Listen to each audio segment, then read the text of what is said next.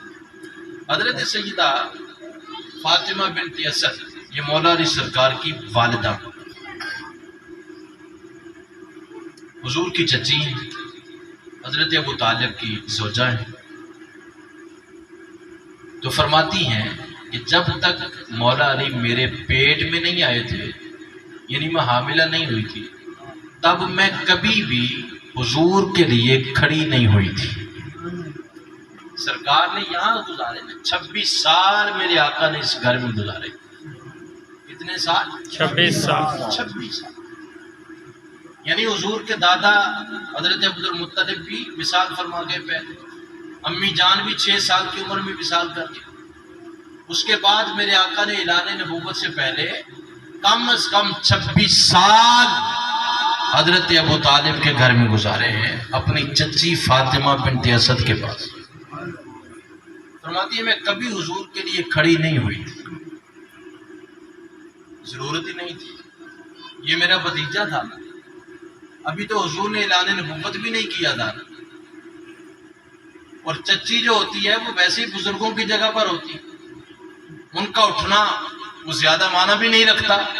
فرماتے میں کبھی نہیں اٹھی، کبھی میں نے محمد کو آتے ہوئے دیکھا اور میں اٹھ کر کھڑی ہو کر میں نے استقبال کیا ہو، کبھی ایسا نہیں ہوا، لیکن جو ہی میں حاملہ ہوئی، جو ہی مولا علی میرے پیٹ میں جلوہ فرما ہوئے، توجہ ہے آپ کی، فرماتی ہیں پھر ایسا ہوا جب بھی میرے آقا محمد عربی جو ہی میرے سامنے آ جاتے، یہ میرا بیٹا علی میرے پیٹ میں اس طرح کی حرکتیں کرتا کہ مجھ سے بیٹھنا گوارا ہی نہیں ہوتا تھا، میں اٹھتی تھی محمد عربی کا استقبال کرتی تھی۔ سبحان اللہ، یا رسول اللہ، یا رسول اللہ، یا حسین، یا حسین۔ اعظم چشتی کہتے ہیں اہل نظر کی آنکھ کا تارا علی علی، سبحان اللہ، محبت سے کہہ دو سبحان اللہ۔ سبحان اللہ، جنہوں نے گرمی بہت ہی لگتی بھی ہے ذرا گج کیا کو سبحان اللہ۔ کل ختم کرنے لگے ہیں اہل نظر کی آنکھ کا تارا، ذرا پڑھ سکتا ہو پڑھ لے، اہل نظر کی آنکھ کا تارا، اہل نظر کی آنکھ کا تارا علی علی، اہل وفا کے دل کا سہارا علی علی، اور اعظم یہ مغفرت کی سند ہے ہمارے پاس، ہم ہیں علی کے اور ہمارا علی علی۔